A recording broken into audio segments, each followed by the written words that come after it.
Bom dia, pessoal. Sejam bem-vindos, bem-vindas. Tudo bem? Bem-vindos ao nosso espaço Elas na Tecnologia. Eu sou Alessandra Nogueira, sou supervisora técnica da área de tecnologias e economia criativa do Senac, e eu vou estar com vocês aqui a semana inteira, trazendo para vocês uma série de palestras, sempre às 11, 14 e 16, com assuntos muito interessantes. Hoje nós estamos iniciando aqui, vamos já começar. E é uma honra receber vocês aqui nesse nosso espaço, que é tão especial e é dedicado às mulheres, mas também aos homens. Estão super bem-vindos aqui, para escutar o que a gente tem para falar, o que a gente tem para apresentar para vocês aí, tá bom? Vocês sabiam que no mundo as mulheres ocupam apenas 28% do mercado de tecnologia? Pois é, aqui no Brasil esse número ele cai ainda para 20%. Isso isso é um dado real e a gente pode mudar isso, né? Aqui no espaço Elas na Tecnologia, nós vamos engajar mulheres, nós vamos mostrar oportunidades e facilitar a entrada delas nesse mercado de trabalho. Eu espero que vocês aproveitem ao máximo o evento. Vamos começar? Vamos lá. Então, para abrir o espaço Elas na Tecnologia, nós temos o prazer de receber Obirim Odara e Luísa Calisto. Por favor, Obirim, sejam bem-vindas, Luísa. Obirim é a diretora-geral do Estúdio Cria e a Luísa Calisto é diretora de comunicação também do Estúdio Cria. Nesse painel, sincretismo tecnológico e a produção artística criativa da população negra e periférica, elas vão trazer aqui um bate-papo sobre a presença ou a não presença, né? E sobre como inserir a população preta e periférica no ecossistema Web3. E no cenário tecnológico, né, também, a partir da educação, do entretenimento e da arte. Meninas, bem-vindas. Vamos começar. Bom dia. Estava testando, né, a altura do microfone. Eu sou Birim, como foi dito. Eu acho que antes da gente começar esse diálogo é interessante a gente se apresentar, né? Inclusive porque vocês estão aqui porque, de algum modo, eu acho que vocês reconhecem a importância das mulheres na área da tecnologia. Elas na tecnologia diz respeito a pessoas que ocupam lugares específicos na sociedade e nós temos um lugar de fala que, a depender dos nossos marcadores de gênero, de raça, de idade, de território, isso vai definir a nossa experiência com o mundo.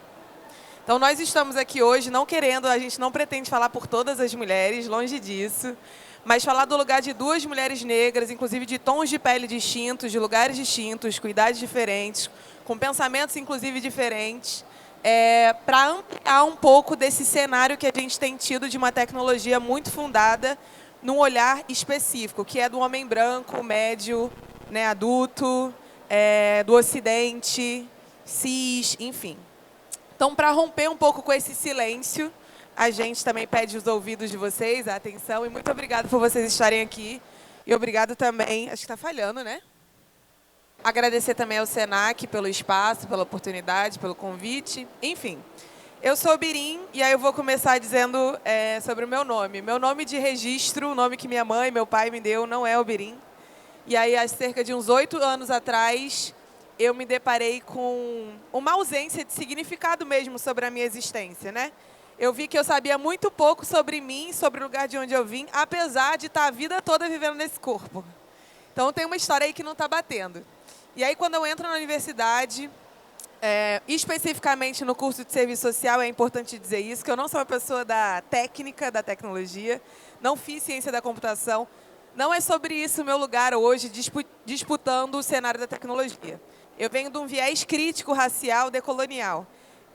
E aí, nessa experiência da universidade, foi quando eu me deparei com um texto que é organizado por mulheres negras, que diz sobre a saúde das mulheres negras, e um dos artigos se chamava Obirim Odara.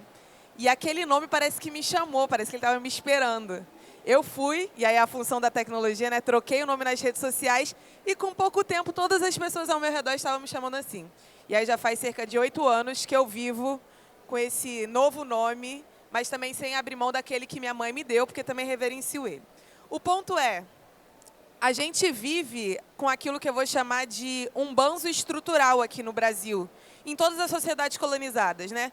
As pessoas negras, elas foram expropriadas do seu território, traficadas. E quando a gente fala de tecnologia, um ponto muito importante é o lugar que os dados têm para a construção das tecnologias, né? Sobretudo para o desenvolvimento e aquilo que a gente aponta como perigo da inteligência artificial. Então, falar de dados também é falar desse pano de fundo que dá o subsídio para tudo aquilo que a gente está chamando de futuro. O futuro ele é construído a partir da seleção, análise e produção de dados.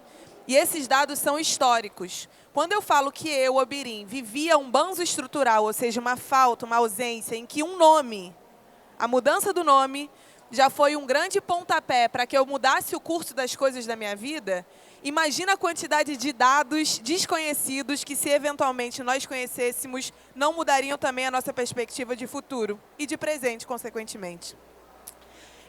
E aí, diante disso, eu gosto muito de pensar como falar de africanidades, falar de mulheres, falar daquilo que supostamente não tem a ver com tecnologia, porque são demandas sociais. Fica aí para o povo das humanas, aqui a gente está desenvolvendo carro que voa, né? Como se isso não tivesse nenhuma função social ou impacto social. Nós, no Estudo de Cria, então, a gente tem um pressuposto, um propósito, que é olhar para a tecnologia e dizer que ela precisa estar fundamentada em novos pressupostos éticos e morais. E dizer isso é ampliar a nossa perspectiva sobre o Ocidente. O Ocidente é uma grande invenção, assim como a questão racial é uma grande invenção. O ponto é, apesar de ser uma grande invenção, nós vivemos como se isso fosse de fato uma realidade.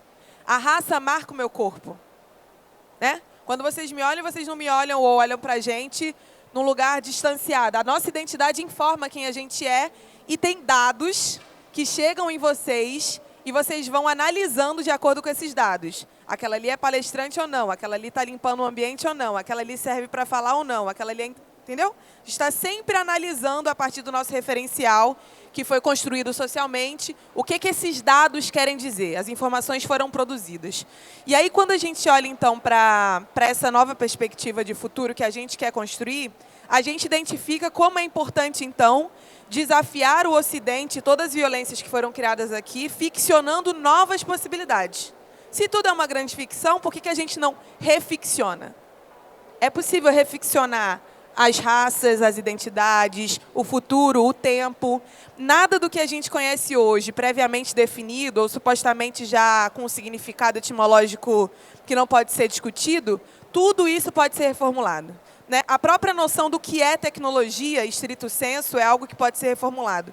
Porque se a gente fala sobre tecnologia com pessoas periféricas, pessoas negras, com identidades que foram, assim como eu, alvos de um banzo estrutural, de uma falta sistemática, e aí eu digo material e simbolicamente, essas pessoas geralmente não acreditam que a tecnologia é sobre elas, apesar delas viverem, querendo ou não, os impactos desse desenvolvimento.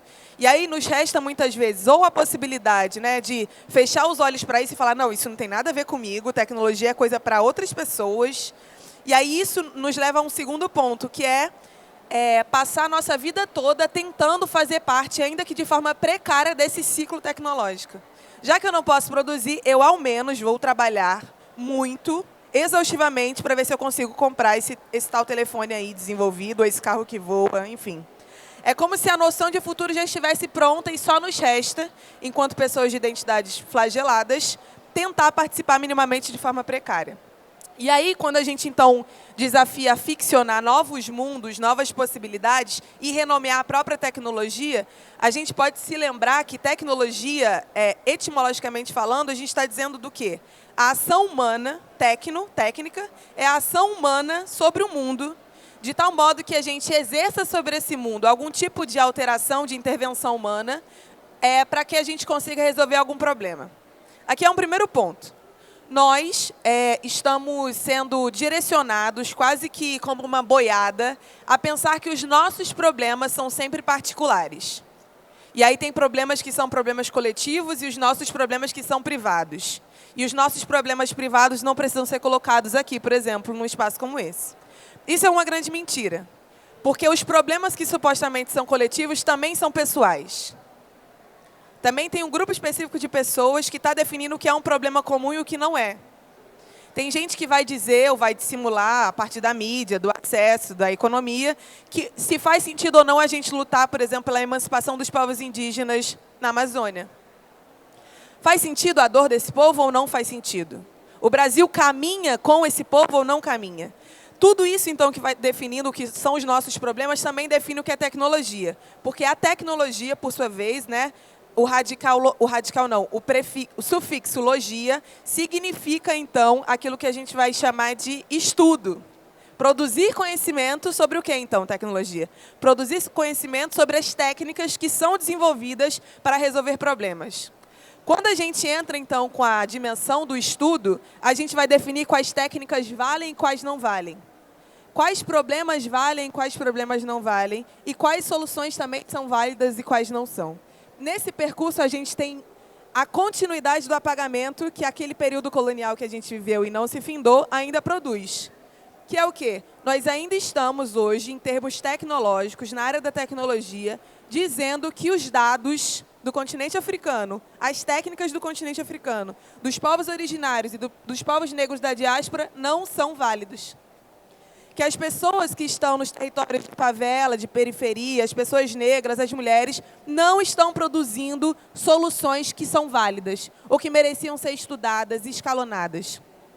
É como se aquilo que a gente desenvolve, inclusive que a gente desenvolve em cenários caóticos e de ausência de recurso, não fosse algo legítimo, quando na verdade é. Imagine só, o maior problema a ser resolvido pela população negra no Brasil hoje é o da sobrevivência. E a despeito de qualquer número exaustivo que é do genocídio brasileiro e o extermínio da juventude negra, nós ainda estamos aqui inclusive falando. Essa conta não está batendo, não era para a gente estar aqui. E a gente está. A gente está porque nós estamos, de forma ancestral, desenvolvendo, entregando como legado para os próximos técnicas de sobrevivência. Isso é uma tecnologia. Uma delas, inclusive, é aquilo que eu vou chamar de sincretismo tecnológico, que é um conceito que eu desenvolvi, que hoje o Estúdio CRI utiliza como metodologia, que é como a gente olha para as tecnologias criadas pelos povos africanos na diáspora e pelos povos originários, para a gente dar conta de reelaborar formas de existir. E aí não só no âmbito da sobrevivência, porque ficar só na pauta da sobrevivência é muito cansativo. A gente quer desafiar grandes conceitos e grandes possibilidades. Não que nos interesse pensar futuros hegemônicos, eu acho que também não é sobre isso. Um futuro hegemônico sempre esmaga particularidades. A gente quer propor espaços onde a gente possa existir com aquilo que a gente tem e com as nossas ficções. E aí um dos eixos desse pensamento do sincretismo tecnológico é como a gente vai rearticulando os dados para pensar novos imaginários de presente e de futuro hoje. Ou seja, quando a gente fala de blockchain, a Rainha Njambi ela fez uma apresentação em um seminário que eu não me lembro qual, mas ela vai explicar, ela é da República Democrática do Congo, como blockchain, o sistema, a tecnologia blockchain, ela foi baseada numa forma de comunicação tradicional do povo dela. A gente acha que a modernidade está inovando, mas se você olhar de perto, não só o binarismo do computador, né, da própria ciência da computação, ou a forma como as placas, eu acho que tem um estudo também que mostra que as placas depois você pode falar um pouco mais sobre isso. As placas do computador se parecem muito com o formato geográfico de algumas cidades africanas. Então, assim, quanto mais a gente vai se aproximando daquilo que supostamente é uma tecnologia pronta do Ocidente, desvinculada de todos esses povos que nem produzem tecnologia, mais a gente percebe que os dados ancestrais, tradicionais desses povos africanos e dos povos originários é indispensável para a determinação do futuro. A conta só não fecha quando essa construção de futuro não nos inclui como seres pensantes, como produtores, inclusive como seres vivos, né? Porque se a própria tecnologia hoje, que é ocidental, branca e, consequentemente, colonial, ela se baseia numa lógica de futuro e do indivíduo no centro do mundo, a gente vai tendo impactos significativos, que é o desenvolvimento de tecnologias que abrem mão da manutenção daquilo que para nós é indispensável, que é a própria natureza. Como existir num cenário tecnológico que não tem natureza? Quando a gente pensa nesses futuros distópicos, é sempre um negócio completamente cinza, sem vida, em que só existe um ser humano. Como se fosse possível pensar um ecossistema viável assim. E o nosso imaginário está sendo condicionado a esse ponto, a imaginar que tudo é possível de ser trocado por esse futuro tecnológico. É possível trocar o nosso bem-estar, o nosso corpo, a nossa ancestralidade, os nossos conhecimentos ancestrais, por exemplo, de medicinas, aquilo que vai ser chamado de medicina popular, né? Tudo isso parece que pode ser trocado em prol desse carro que voa, e a gente não acredita nesse pressuposto. A gente acredita, então, que o futuro precisa ser construído, e aí não só construído em termos, eu não quero só pessoas negras efetivamente, ou mulheres efetivamente programando. Eu quero que nós, enquanto programadores, desenvolvedores, ou críticos, ou qualquer tipo de pessoa que seja inserida no ramo da tecnologia, tenha a possibilidade de questionar os pressupostos que direcionam essa tecnologia. Então, é um pouco desse lugar que a gente vai trazer hoje. Vou passar para a Luísa.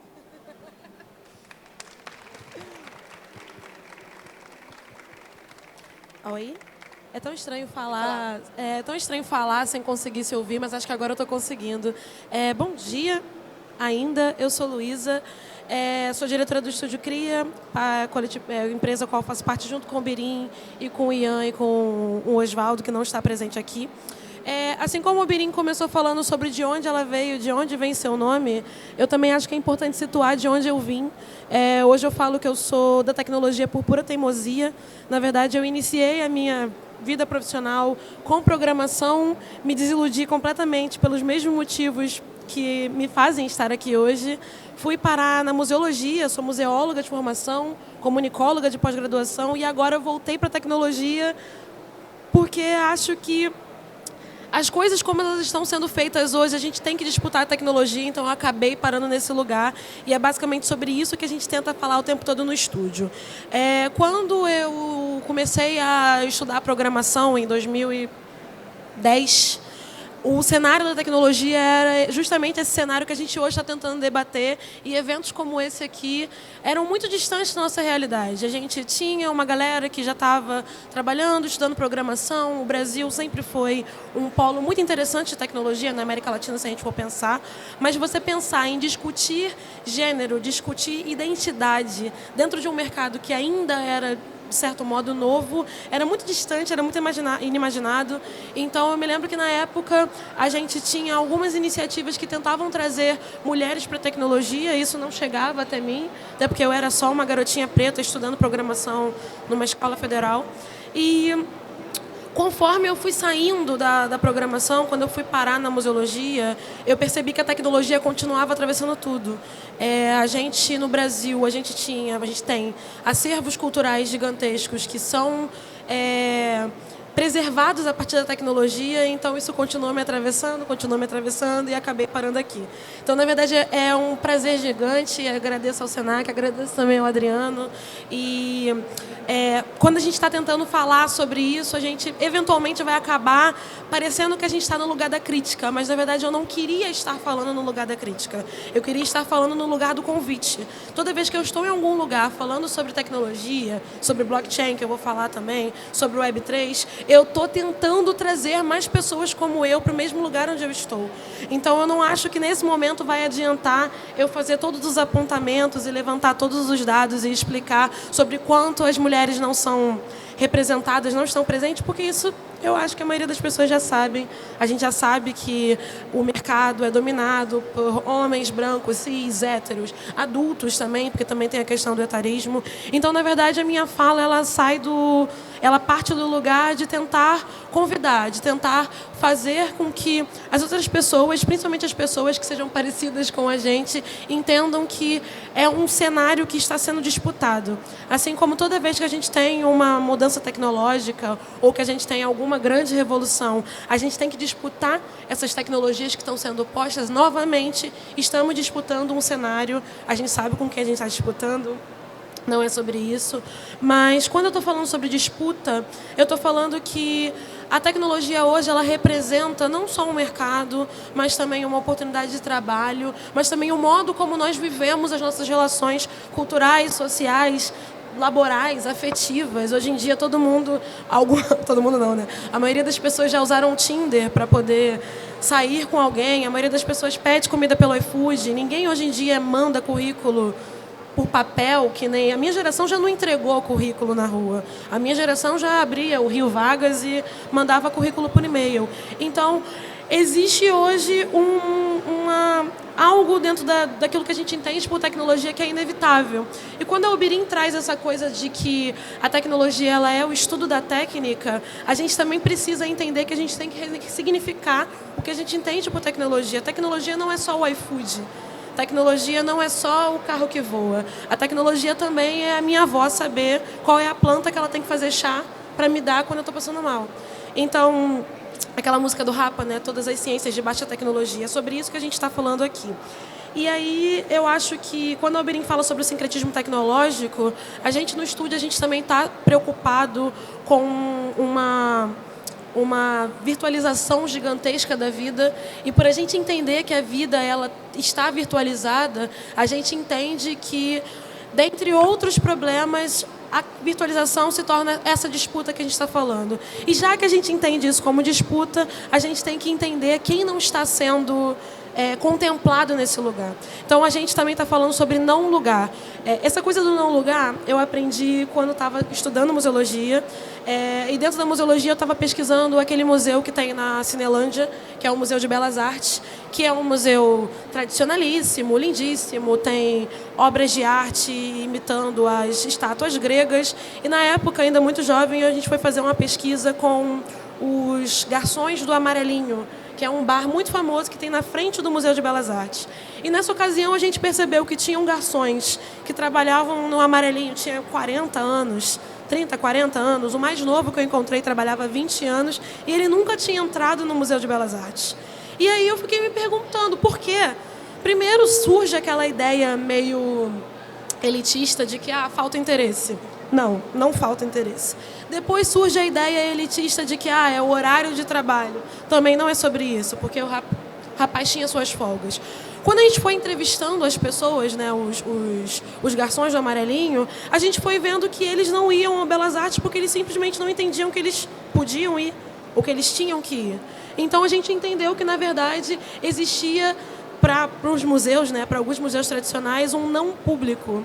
E aí, quando eu vim para a tecnologia, eu comecei a pensar o não público da tecnologia. Quem são as pessoas que têm acesso à internet e não usam a internet no seu maior potencial? Quem são as pessoas que têm aparelhos de telefone, mas não entendem o que eles podem fazer? Ontem mesmo eu estava escaneando um documento para os meus pais. Meus pais têm 60 e poucos anos. Eles têm um telefone tão high-tech quanto o meu, mas eles não sabem fazer isso. E por que eles não sabem? Então, é sobre esse tipo de público que a gente está falando, é sobre esse tipo de lugar que a gente está falando. A gente está tentando lidar com os problemas do não lugar, a gente está tentando lidar com os problemas do não público, entendendo que existe hoje uma instrumentalização de tudo aquilo que a gente entende como tecnologia. Então, eu acho que a gente pode iniciar a conversa a partir desse lugar, falar sobre sincretismo tecnológico, falar sobre o que o Estúdio Cria tem feito. A Ubirim também me pediu para a gente falar sobre os mapas, né? Os mapas dos circuitos de computador. Quando ela está trazendo esse tipo de provocação, na verdade, ela está querendo dizer que existe hoje uma retomada, não é bem uma retomada, mas uma retomada mesmo de conhecimentos que já foram produzidos no continente africano. Posso? Obrigada, viu? Conhecimentos que já foram produzidos em outros lugares que não a Europa, que não o mundo pensado a partir do norte. Então, por exemplo, essa coisa dos circuitos.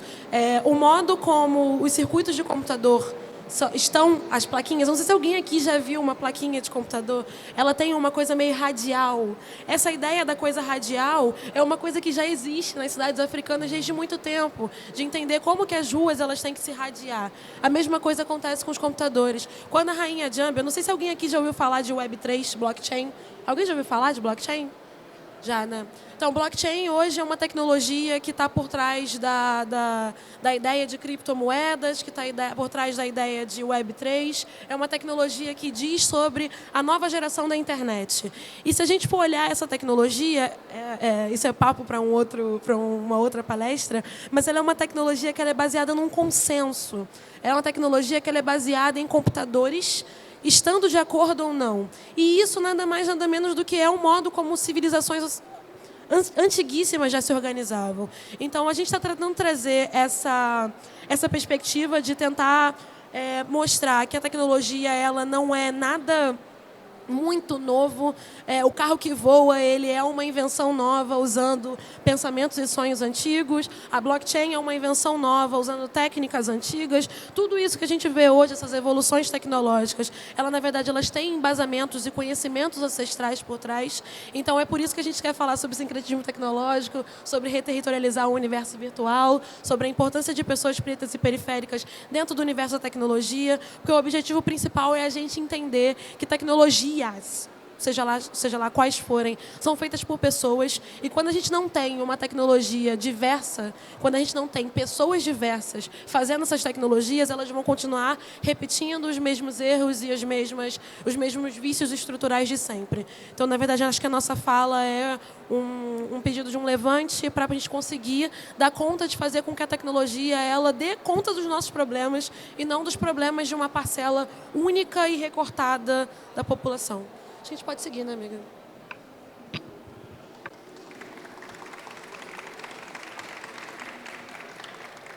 Acho que pelo tempo, assim, a gente poderia abrir perguntas, que aí vira também um diálogo, né? Acho que a gente deu um panorama, assim, talvez interessante. E agora a gente pode conversar. Alguém gostaria de fazer alguma colocação, pergunta, sugestão? Sim? Bom dia a todas e a todos aqui presentes. Eu me chamo Carol Mendes, estou superintendente de Autonomia Econômica da Secretaria de Estado da Mulher. Estou bem feliz em ter parado aqui para escutar vocês duas. Eu acho que tem um encontro divergente, né? Divergente porque vocês trazem duas perspectivas na fala de vocês, mas que se encontram. Divergente porque nos faz pensar sobre dois painéis diferentes, assim, um debate mais acadêmico e que nos coloca numa visão e num espaço que traz o que a gente faz para o agora também. E eles se encontram. Então, eu gostaria de trazer aqui mais um sentimento, né, dessa escuta, desse olhar, dizer que certamente as mulheres para a tecnologia é um espaço que a gente precisa cada vez mais ocupar. E quando vocês trazem essa fala de duas mulheres que não vêm da área da tecnologia, me sinto abraçada. Porque também não venho da área da tecnologia, e às vezes a gente fica pensando assim, será que eu falo sobre isso quando eu não venho desse espaço de formação? Mas o quanto a gente utiliza as tecnologias para a comunicação e para tantas outras ações, como é meu caso, que sou gestora pública. Né? E o quanto a tecnologia pode ser importante para que a gente implemente políticas públicas mais efetivas. E de algum modo, a gestão ela é muito atrasada nesse sentido. Muito atrasada. Eu tenho muita tranquilidade em falar isso. Eu costumo brincar, eu sou vascaína. Então, eu digo assim, os problemas do governo e do Vasco, ninguém precisa me contar. Né? Já faz muito tempo que eu conheço, porque há muito tempo eu sou gestora pública e há muito tempo eu sou vascaína. Então, mas trazer isso para vocês, para dizer que a tecnologia, esse espaço de ocupação tecnológico, pelas mulheres e pelas outras áreas que não necessariamente estudaram esse campo, foi para mim um abraço. Então, parabéns, meninas, obrigada por ouvir tão belas palavras. Obrigada. Mais alguém, pessoal, para fazer perguntas aqui para as nossas convidadas? Eu vou aproveitar e vou fazer uma pergunta também. Vou entrar na fila, hein? Enquanto vocês se organizam aí para perguntar. Meninas, eu achei muito interessante a maneira como vocês trouxeram o conceito da tecnologia. Que é isso, né? A gente acha que hoje é ter um celular na mão e você faz tudo. Na verdade, você não faz nada. Se você não tiver a tecnologia, se a internet cair, ninguém faz mais nada. E aí você falou da técnica, o estudo da técnica. E vocês duas falaram dos nossos ancestrais também, que têm muito conhecimento e tem técnica, né? E aí a minha pergunta, a minha colocação ou a reflexão é isso. Essa técnica original, ela está se perdendo, né? e está tomando lugar a tal tecnologia que a gente acha que é, né? Como é que a gente pode ainda fazer, o que a gente pode ainda fazer para que isso não se perca? Esse conhecimento original, que é lá da nossa avó, né, do pessoal que tem aquela sabedoria que é inegável e que a gente também, muitas vezes, a gente não leva em consideração e não valoriza. Como é que a gente pode unir esse conhecimento profundo lá de trás, junto com essa tecnologia do agora, do digital, e a gente consegue trazer isso de volta, consegue resgatar? Que caminhos são esses? Eu acho que, na verdade, então, as duas provocações se complementam. A gente estava falando sobre, algum tempo atrás também, sobre essa coisa do ontem e do agora. Acho que foi ontem, né, que o Oswaldo perguntou o que era antigo. Essa coisa de não deixar se perder o que a gente entende como... Pode ser patrimônio, mas também o que a gente entende como mais importante para tudo aquilo que a gente tenta fazer. Eu acho que quando a gente está pensando sobre a coisa da memória, sobre guardar algo para o amanhã, a gente, na verdade, está fazendo uma seleção. Quando a gente fala sobre, isso aqui é importante para passar para gerações futuras, na verdade, a gente também está escolhendo o que vai ser esquecido. Então, não existe essa coisa de a gente conseguir dar conta de lembrar de tudo. Então, entendendo que não tem como a gente guardar tudo para passar para o amanhã, na verdade, o desafio é saber o que tem que ser guardado e o que tem que ser passado, o que tem que ser lembrado. O desafio é a gente conseguir dar conta de explicar para quem está guardando, que são as instituições, que são a academia também, bem ou mal, que é o imaginário coletivo, de dar conta de explicar para esses entes que existem memórias que são passíveis de ser guardada. Quando a gente fala sobre a coisa das nossas avós, isso é uma coisa que é disputado até mesmo dentro da ciência. Quando algum farmacêutico vai desenvolver algum remédio, ele vai se valer do conhecimento geral. Ele vai se valer do conhecimento das ervas, por exemplo, que as comunidades indígenas ou até mesmo as pessoas pretas utilizam em seus conhecimentos. Quando a gente fala sobre alguém que vai construir alguma cultura nova, por exemplo, até mesmo a ideia de você construir um aplicativo, você precisa ter conhecimento do senso comum que cerceia aquele meio. Então, na verdade, o desafio não é nem como dar conta de guardar, mas entender o que precisa ser guardado de fato e o que tem sido sistematicamente esquecido e que precisa ser retomado. Porque hoje a gente tem 1000 maneiras de poder guardar conhecimento para gerações futuras. O problema não é como que isso vai ser guardado. A internet está aí. Para você tirar alguma coisa da internet hoje é muito difícil. É muito difícil você conseguir fazer a internet esquecer.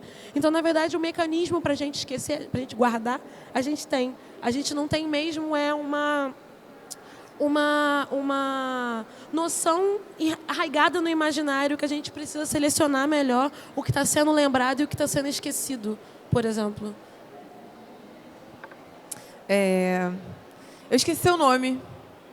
Carol. Eu trabalhava como coordenadora de autonomia econômica e lideranças femininas aqui na Secretaria da Mulher da Prefeitura do Rio de Janeiro. Então, a gente, em escalas diferentes, ocupava os mesmos cargos. E era um grande desafio, né? Pensar, sobretudo, em empregabilidade com um cenário de crise capitalista pós-pandemia que ainda está vigente, com recrudescimento das desigualdades e com o avanço da tecnologia. Tipo assim, num cenário em que o Estado, o governo, é completamente enrijecido, a gente tem um misto assim, de avanços que seria, por exemplo, a reforma burocrática do Estado, ela aponta para alguns avanços, mas, em contrapartida, essa burocracia sempre muito preenchida de patrimonialismo. É muito difícil existir e produzir coisas dentro do espaço do Estado mesmo, assim, produzir vida. Mas, enfim, boa sorte. Axé na caminhada. E aí, gente, pensando aqui sobre a pergunta acerca de como a gente fazia a manutenção, eu acho que uma coisa que me pega muito é como nós... E aí, quando eu falo nós, eu vou falar sempre desse lugar assim que eu ocupo, né, enquanto uma mulher negra, de periferia, etc. Nesse lugar, nós somos condicionados a acreditar que aquele banzo estrutural vai ser preenchido com as coisas que a modernidade oferece. Então, você se sente incompetente, você não está nos espaços. É sempre um olhar sobre si faltante, né? Sempre falta alguma coisa em mim. Não é nunca é o mundo que está errado. É sempre sou eu que não me encaixo. E aí a gente vai achando que fazer uma faculdade, uma pós-graduação, um doutorado, casar, ter filhos, uma grande casa e um grande carro, de repente vão fazer a gente se sentir um ser humano completo. E aí você vai lá, faz tudo, cumpre com todo o protocolo da modernidade e o vazio permanece. O que eu acho que é esse vazio, como ele pode ser preenchido? Para mim, o nosso vazio, se ele é fruto da colonização, a gente só pode preencher esse vazio se preenchendo do nosso conhecimento ancestral. E, para isso, nós temos espaços que materializam e que dão conta dessa memória que a modernidade tenta apagar. Que são o quê? Os terreiros, as rodas de jongo, de capoeira, de maracatu. Esses espaços guardam esses valores que eu estou falando para vocês, que são éticos e africanos e pré-coloniais, que parece mítico e distante demais, eles estão aqui no Rio de Janeiro. Né? Eles estão em vários lugares que a gente passa ou deslegitima muitas vezes. A gente acha, por exemplo, quando está com um problema psíquico, não que eu não sou negacionista, não, tem que ir na terapia mesmo. Tem, mas a gente também deixou de cuidar do nosso ori. E o cuidado com o ori não é só um cuidado psicológico, é um cuidado espiritual, porque é um povo que vê a espiritualidade como alinhada ao corpo físico. É uma outra cosmopercepção de mundo. E aí, o que eu tenho tentado fazer?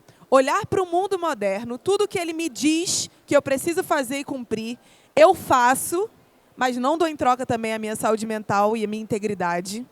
Pego isso e utilizo como recurso. Isso eu vou chamar no sincretismo tecnológico de aprender a rezar para fazer nossa macumba.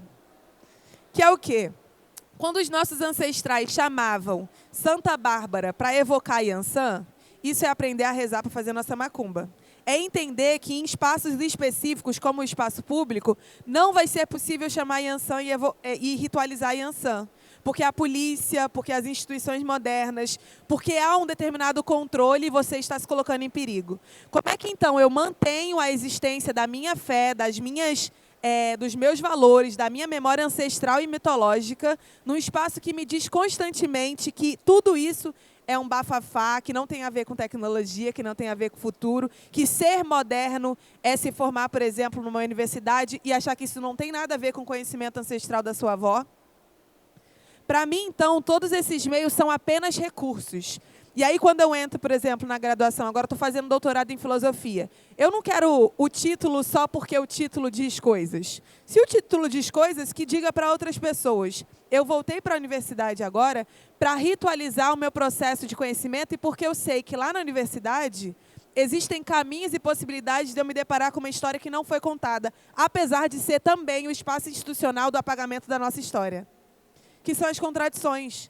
Existe contradição em tudo. E eu acho que cabe a nós olharmos para o que está à nossa disposição e não achar que essas coisas todas, o nosso trabalho, a nossa faculdade, as nossas relações vão definir a nossa identidade. Nada disso nos define.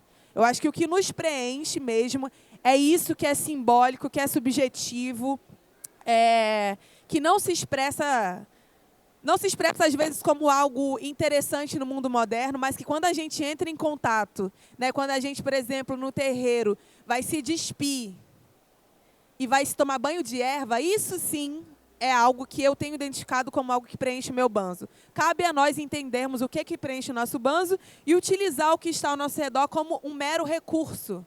A universidade, o trabalho, a tecnologia são recursos. Então, como é que eu uso isso à disposição daquilo que eu quero construir? O que vocês querem construir é uma pergunta, acho que anterior a se vocês querem estar ou não no ramo tecnológico. Porque saber o que você quer construir, para onde você aponta, vai fazer você olhar para as coisas como elas são de fato, meros instrumentos.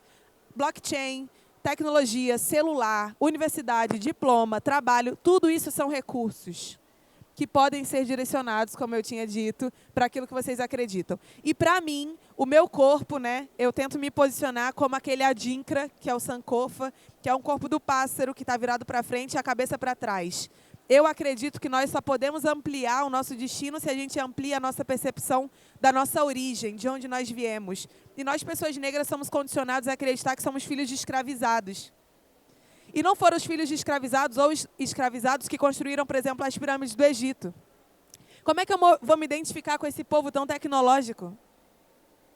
Se romperam a minha história. Então, nós precisamos utilizar a educação, a tecnologia, para ampliar a perspectiva de origem das pessoas negras da diáspora, dos povos periféricos, das mulheres, para que a gente se entenda como pessoas potentes, que podem utilizar o que quer que seja para reconstruir aquilo que foi destruído. Eu acho que é nesse sentido. E aí, por exemplo, eu posso desenvolver um aplicativo, eventualmente, a partir do conhecimento da minha avó sobre ervas. Por que não?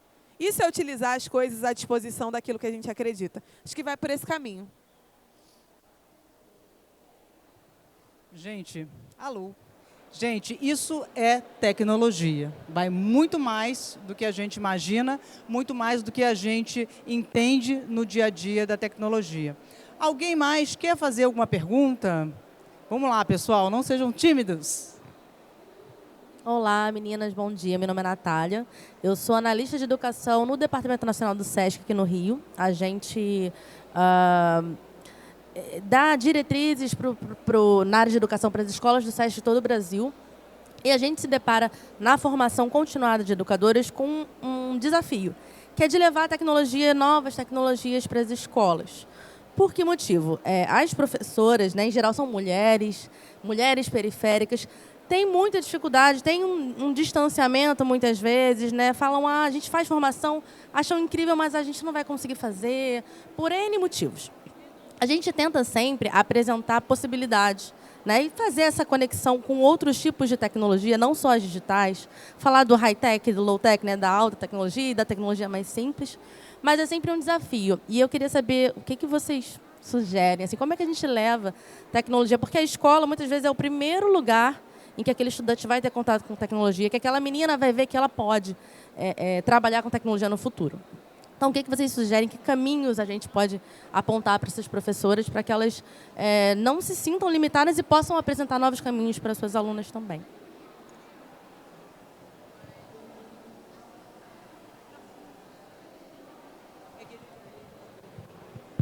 Oi. Eu acho que o primeiro passo é acolher o medo. Né? Porque as pessoas estão com medo da tecnologia, estão com medo. Por exemplo, a gente fez uma oficina com o SESC para os educadores acerca do ChatGPT. Porque assim, os alunos estão usando. Aí os professores ficam naquela coisa de demonizar e falam, meu Deus, o que eu vou fazer aqui com isso? Como é que, então, a gente antecipa ou a gente engloba também os professores dentro dessa narrativa? Eu acho que é acolhendo o medo deles e explicando como, de fato, essas coisas podem ser usadas. Mas acho também que tem uma outra questão. É muito difícil quando a gente cobra de professores, sobretudo uma classe tão exausta, diante de todas as ausências e lacunas, e que eles têm que dar conta lá na ponta, enfim, de uma série de coisas que não chegam. E aí eu estou falando não só da educação, mas estou falando do aluno que chega sem comer, eventualmente, que passa por violência, é uma carga horária exaustiva, enfim. Você, mais do que eu, sabe quais são os problemas do dia a dia do professor. E aí, a gente tem que tomar cuidado para que esse professor não fique mais ansioso e exaurido com todas as coisas que ele precisa descobrir para levar para a sala de aula, uma vez que não faz, inclusive, parte da escolha dele ou não participar disso tudo. Então, acho que a gente precisa mastigar mesmo e levar de forma inclusiva, com exemplos reais daquilo que pode ser feito com a tecnologia, para minimamente aproximar esse professor desse cenário tecnológico. Mas isso, para mim, só pode ser feito a partir do momento que a gente acolhe o medo e o corpo assim, desse professor, né? Incluir ele nessa discussão de forma integral e emocional, para mim, é um grande caminho para criar o vínculo e a gente conseguir construir juntos. Acho que começa por aí. Pensando nisso, quando você fala também sobre como fazer com que aquela pessoa, aquela menina, entenda que ela também pode ser da tecnologia. Eu acho que, além do que a Oberin fala sobre acolher o medo, eu acho que também a gente tem que tratar a tecnologia mais ainda como instrumento do que como área, ou como estudo, ou como foco. Eu acho que quando a gente traz a ideia de que a tecnologia ela é nada mais, nada menos do que uma ferramenta, e que tudo você pode fazer com ou sem ela, e que hoje a gente faz as coisas com tecnologia porque a gente também não quer ser um grande outsider, um grande diferentão, trazer a ideia de que, olha, existe essa ferramenta aqui. ela pode te ajudar nisso. Existe essa outra ferramenta aqui. Ela pode te ajudar nisso e naquilo outro. É trazer a ideia de que a tecnologia está ali para ser utilizada. Ela não é algo que vai tomar pernas sozinha, que vai andar para frente sozinha, que vai continuar existindo. Ela é nada mais ou menos que uma ferramenta que você pode, sim, escolher não utilizá-la se você quiser. Inclusive, então, isso quando a Albirin fala sobre o quanto professores estão exaustos. Nessa coisa que a gente foi fazer, nessa fala que a gente foi fazer sobre o ChatGPT, a gente percebeu que tinha um medo gigantesco da galera de que a inteligência artificial vai tomar o meu emprego. Não vai, assim, não vai. O modo como as relações de trabalho vão se estabelecer vão mudar, mas, na verdade, existe a necessidade de entender que o que vai acontecer, no máximo, você tem que aprender a usar a tecnologia. E que não ela vai te substituir enquanto pessoa, enquanto ente pensante, enquanto produtor de conhecimento. Então, eu acho que uma das coisas também é isso, é instrumentalizar e fazer os profissionais que estão trabalhando com isso entenderem que aquela ferramenta está ali para ser ou não usada e que ela deve ser meramente usada, sem colocar num pedestal de que isso aqui é muito high-tech, isso aqui é muito avançado para mim. Só uma ferramenta. Assim como um dia o computador foi e a galera que estava lá datilografando provavelmente ficou em crise, é só uma ferramenta. Nada vai mudar. Muito bom, gente. Mais alguém gostaria de fazer alguma pergunta? Vamos lá, meninos. Vamos lá, vamos ver se vocês querem. Olha, isso aí, vamos perguntar. Essa é a hora de conhecer. Só para não fugir muito da última abordagem que vocês falaram agora, assim, obviamente eu não quero me colocar no mesmo lugar que vocês, né, óbvio. Mas eu tenho uma questão de ponto de vista. Assim. Eu sou aluna de tecnologia, eu faço gestão de tecnologia da informação, faço análise de dados no Senac e eu sou estagiária, já fui da transformação digital, agora estou em dados. Mas, assim, eu queria falar assim, mas no momento agora, diretamente para ela, uma forma de ajudar em relação ao medo dos professores, acredito eu que o design thinking. A questão da empatia, você ver através do olhar do outro, sentir as dores do outro, vai tornar muito fácil assim, a comunicação, para que você entenda o que elas realmente querem, o medo. Eu estou tremendo, gente, que eu tenho dificuldade de falar em público, desculpa. Mas, assim, eu acredito que a partir do momento que você consegue observar o mundo através do olhar do próximo, que a empatia, assim, não é você tratar a pessoa da forma que você quer que ela te trate, é você tratar ela como ela quer ser tratada. Então, o ideal seria, assim, organizar, mesmo que fosse para que elas façam um curso de formação ou algo do tipo. A gente sabe que os professores geralmente não têm muito tempo, né? Mas mesmo que dê uma organizada na grade horária para que elas possam ter pelo menos 1 hora diária, assim, uma vez na semana, para conseguir se formar. E, assim, na questão, nesse sentido da formação mesmo, eu sinto muita falta de mulher na tecnologia. Eu falo isso agora como a estagiária, né? Na equipe que eu trabalho em uma multinacional. Na equipe que eu trabalho, eu sou uma das 2 únicas mulheres e eu literalmente sou a única pessoa preta do meu setor. Então, assim, eu sinto muita falta de ter mulheres ao meu lado e eu sinto muita falta de ver gente, de me identificar através de outras pessoas dentro da tecnologia. E, assim, eu acredito que seja assim, um déficit em relação ao estudo, né, a disponibilização mesmo de cursos na área de tecnologia para as pessoas. Eu venho de favela, né? Eu sou nascida e criada na favela. Eu sei como é crítico o cenário dentro da favela. Eu sei da questão das escolhas. A gente não tem muito o que escolher, mas quando a gente escolhe, a gente tem que lutar muito, trabalhar muito, correr muito atrás, perder noites e noites de sono estudando.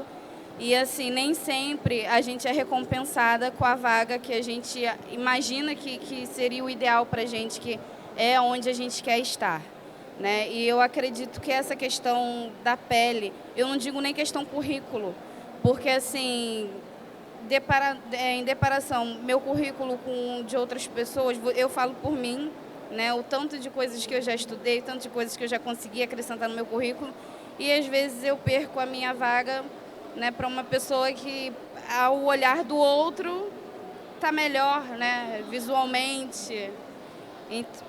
Então, assim, eu sinto muita falta disso, de mulher dentro da tecnologia, de mulher preta, mais especificamente, né? E eu queria, assim, saber o que falta, o que está faltando para a gente, porque a gente sabe o que a gente quer, a gente sabe o que a gente precisa, mas aí como a gente chega lá?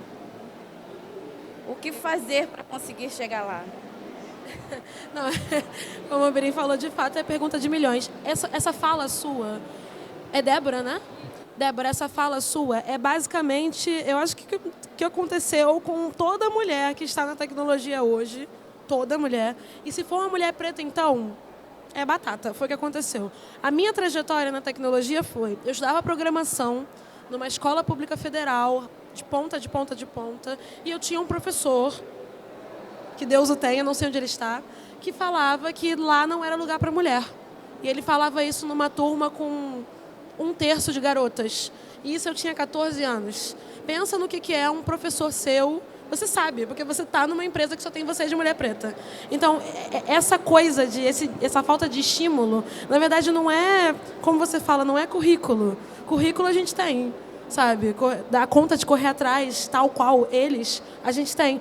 Aí eu larguei, né, programação. Fui viver a minha vida, trabalhar com humanas, um lugar onde eu tinha mais a cara, onde as pessoas pareciam mais comigo. Mesmo assim, na graduação, humanas. Era eu e mais 3 meninas pretas, o resto tudo menina branca. Aquele monte de mulher, mas mulher branca. Acontece. Cheguei na tecnologia, acabei voltando, fui trabalhar com Web3, dentro de uma empresa que eu era a única pessoa preta e a única mulher. Fui trabalhar numa outra empresa que eu era a única pessoa preta, apesar de ter um monte de mulher. Esse rolê, assim, não sei te dizer qual é a resposta, mas esse rolê está generalizado. Todo lugar que você vai encontrar uma mulher preta falando sobre tecnologia, de Nina da Hora, Ju Coutinho, a gente falando sobre tecnologia, a trajetória vai ser a mesma. O que eu acho que tem rolado isso também é um convite também para os professores. Existe hoje essa coisa da gente conseguir falar sobre o empoderamento, né? O empoderamento é legal, o empoderamento está na moda e tudo mais. Mas o empoderamento por si só, ele não vai resolver. Não, precisamos falar sobre... Não vai resolver. A gente tem que falar sobre políticas de inclusão, a gente tem que falar sobre políticas de incentivo.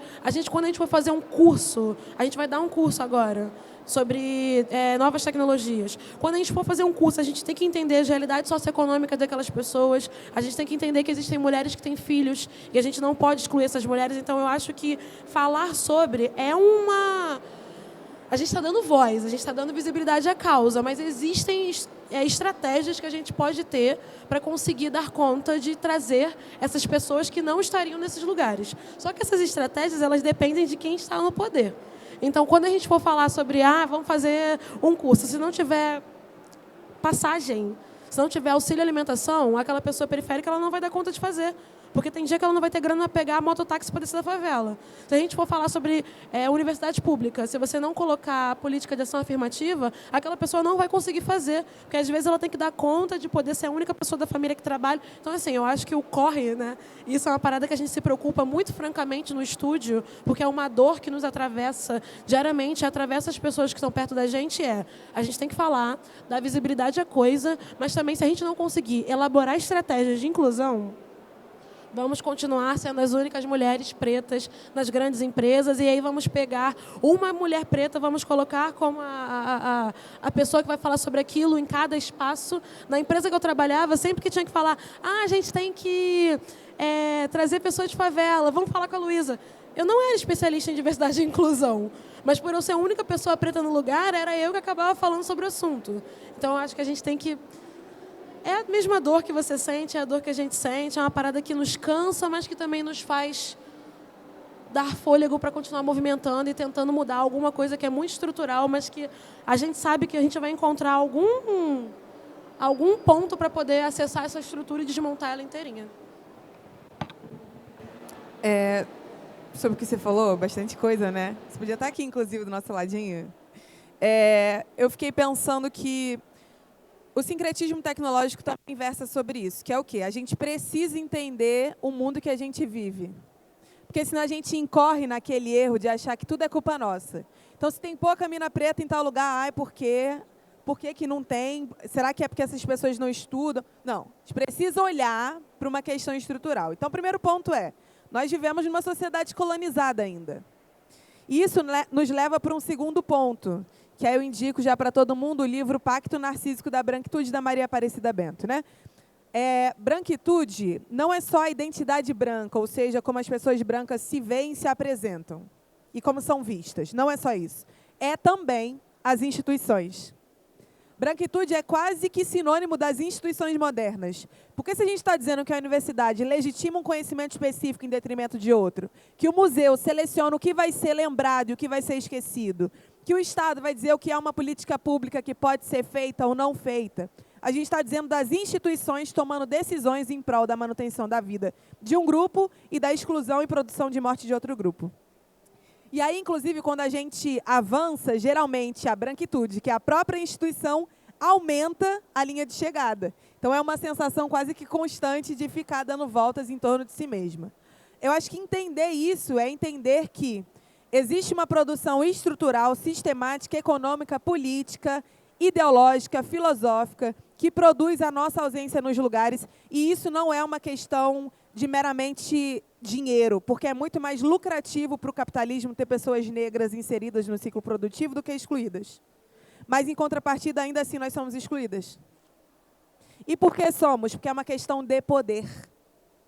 A gente está falando de uma relação imagética, do estereótipo, de linguagem, de identidade. Eles não querem abrir mão dessa associação quase que direta que a gente faz de um corpo branco com competência.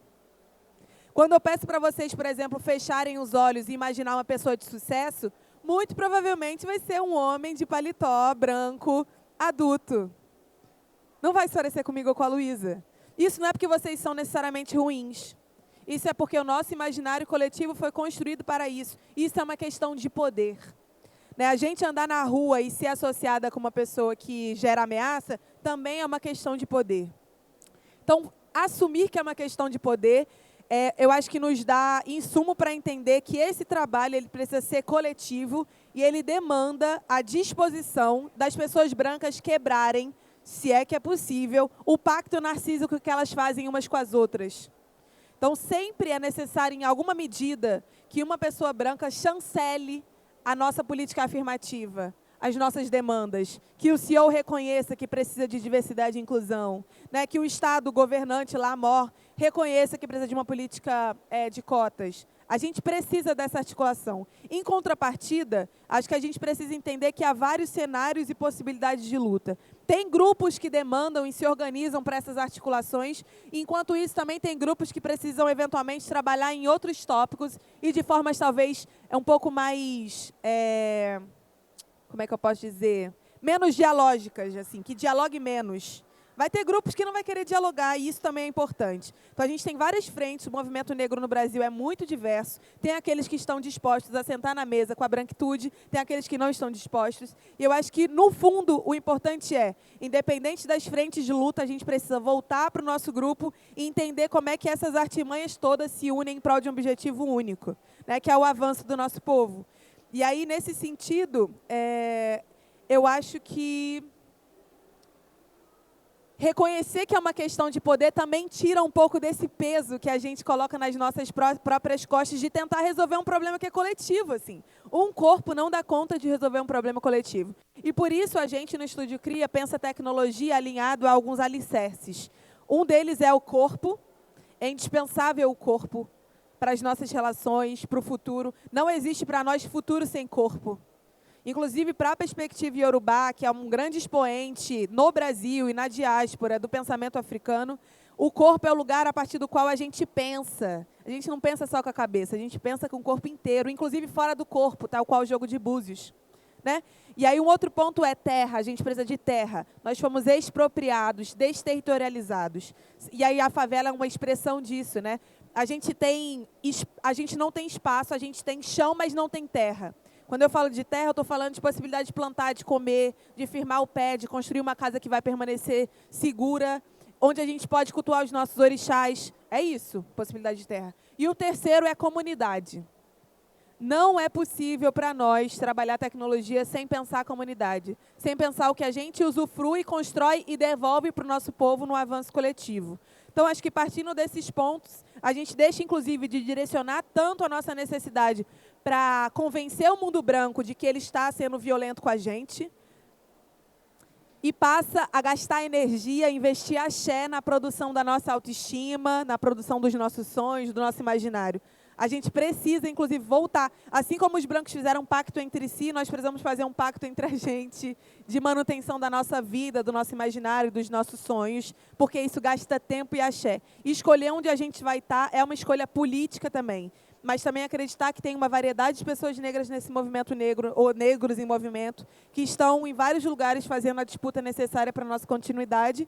E que é isso, assim, em última instância, a gente está aqui falando enquanto pessoas negras, mas a história do racismo é sobre como as pessoas brancas construíram grandes monopólios, e aí eu estou falando materialmente e subjetivamente, e como elas estão usufruindo disso hoje, e se elas estão dispostas ou não a abrir mão desse lugar de privilégio e dividir aquilo que construíram. Porque isso vai acontecer por bem ou por mal.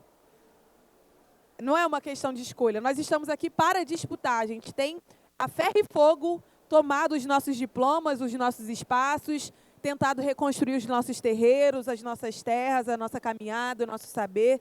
Então, assim, não dá para refrear ou tardar a nossa revolução. Assim. Ou a gente se junta e faz isso coletivamente, ou, infelizmente, a gente vai ter que manter esse confronto, essa disputa como algo permanente das nossas identidades. Então, é um papo para escolher em que lado você está mesmo, porque não tem lugar neutro. Acho que é isso.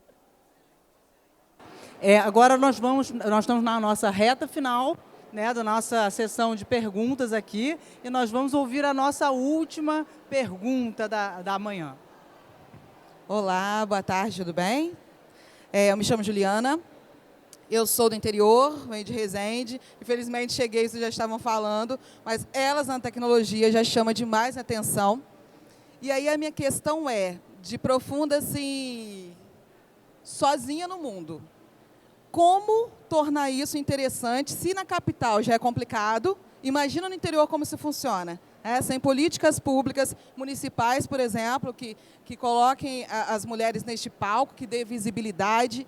Eu sou responsável pelo projeto Portal do Futuro, lá em Resende, já tem quase 9 anos, que é famoso aí no Senac, e um dos nossos eventos é um workshop de profissões. Eu não tenho minimamente quem convidar, porque eu não tenho referência nenhuma na minha cidade. E olha que eu estou na educação há 20 anos, eu não tenho referência.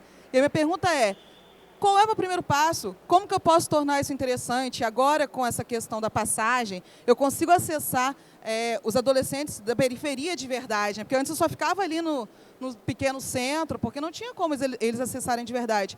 E eu não sei como, minimamente, levar isso até, principalmente, o grupo que é majoritariamente feminino. Como tornar isso interessante? Dizer para elas, olha, tem enfermagem, tem beleza, tem, enfim, mas temos tecnologia. E eu quero muito que vocês possam enveredar por um caminho que eu não fui ensinada, que eu não fui minimamente apresentada. Aí a gente acaba caminhando muito para a humana, sim, porque acaba sendo o que nos resta, o que é possível a gente acessar com luta e correria. Então, queria realmente esse primeiro passo, né? Como o que acessar, com o que falar, poder fazer um bate-papo, mesmo que online, já que é tão difícil realmente encontrar mesmo na cidade onde eu moro. É isso, meninas. Pode. Juliana, tu já pedi aqui o telefone da gestora municipal de políticas das mulheres lá de Resende. Talvez, se vocês tiverem alguma questão de contato e que a gente possa ajudar. Eu sou da Secretaria de Estado da Mulher. E aí, quando você traz essa demanda, e a gente tem feito uma orientação muito forte por sinalizar políticas para o interior, muito em função de que a capital a gente tem uma secretaria municipal muito atuante. Então, nós temos um entendimento que o interior tem, de fato, mais dificuldade em acessar, e a nossa estratégia tem sido no diálogo fundamentalmente para o interior, compreendendo que a capital tem mais equipamentos, acesso a serviços e oportunidades. Então, já deixar aqui à disposição a Secretaria da Mulher, por isso que eu pedi para interromper a fala das meninas, no sentido de poder fazer as conexões locais. Se houver alguma dificuldade, a gente está à disposição. Acho que só para assim, também a pergunta de milhões, né? Porque cada cenário, cada território tem as suas particularidades. Então, pode ser que uma estratégia de incidência no lugar, por exemplo, no meu bairro, seja diferente lá em Resende. Mas, enfim, eu acho que trazer uma situação... Eu trabalhei também como coordenadora de um projeto lá em Nova Iguaçu, e aí era sobre empregabilidade, inclusive. E aí eu perguntei para o jovem que eu estava atendendo qual era o sonho dele, né? Que, inclusive, na nossa ficha de cadastro para encaminhamento para trabalho, do Acessuas Trabalho, não sei se vocês conhecem, uma política da assistência, eu fiz questão de inserir dentro da nossa ficha de acompanhamento uma pergunta sobre o sonho dessas pessoas. Porque a gente também olha para as pessoas como algo, nome CPF, né? E não é sobre isso. E aí, perguntando para esse garoto de 18 anos o sonho dele, ele falou que o sonho dele era ser estoquista.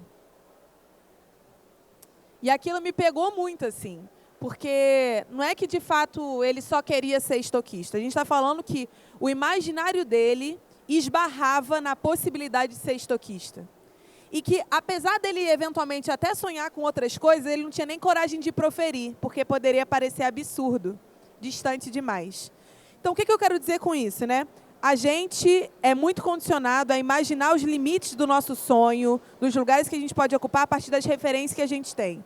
Eu acho que um trabalho prioritário nessa busca e articulação com as pessoas para que elas se vejam na tecnologia é a produção de alguma pesquisa, de um material visual que possa ser levado, e aí eu acho que tem que ser levado, de fato, fisicamente. Primeiro passo, produção de uma pesquisa traduzida numa experiência visual interessante.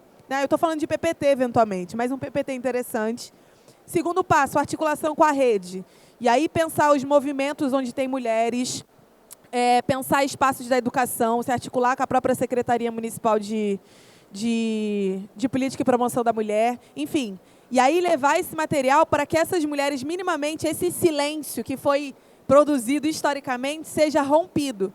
Mas aí também é você não ter expectativa de que no primeiro contato todo esse imaginário já construído vai ser destruído porque você viu uma imagem de uma mulher, eventualmente, fazendo alguma coisa tecnológica. É algo também gradativo, eu acho que tem As mentiras que a gente acreditou hoje foram insistentemente contadas, né? Então, se a gente hoje conta alguma outra verdade que rompe com essa mentira, ela também precisa ser contada insistentemente. E eu acho que mais do que a nossa fala, o que influencia muito é a nossa ação, é quando o nosso corpo é testemunha das coisas. Então, chamar mulheres também que trabalham com tecnologia para trocar essa ideia, acho que pode ser caminho interessante, assim, de vinculação dessas mulheres. Mas é um grande desafio e, obviamente, isso aqui não vai resolver. Juliana, eu acho que isso que o Birim falou agora no final também vai ser o jeito. Eu acho que você vai ter que pegar as crianças, os jovens, pelo exemplo. Enquanto você não tiver alguém da sua cidade, você vai ter que levar alguém de fora até uma das pessoas que foram impactadas pelas primeiras ações passe a se tornar a referência do local. Eu acho que basicamente esse é o segredo. Tipo, você vai trazer gente de fora, chato, mas necessário. Em algum momento, alguma dessas pessoas vai despontar. E aí ela passa a ser a representante do território, de conseguir construir. Exatamente, na verdade você vai multiplicar. Você vai multiplicar e vai tentar capturar alguém. Quando você capturar essa pessoa, ela vai radiar a representação. Mas acho que, eventualmente, nem que seja online, nem que seja construindo coisas, chamando gente de fora, gente do Rio, gente de São Paulo, mas tem que pegar pelo exemplo e, depois que você tiver alguém formado, fazer essa pessoa virar o exemplo da região. Alô, alô. Pessoal, olha, depois dessa palestra daqui, desse bate-papo, a gente não tem mais palavras, né? E é isso, eu queria agradecer muito, Luísa, Obirim, vocês foram fabulosas, foram inspiradoras, viu? Bastante. E essa conversa é uma conversa que tem que ser feita, são reflexões que a gente tem que fazer.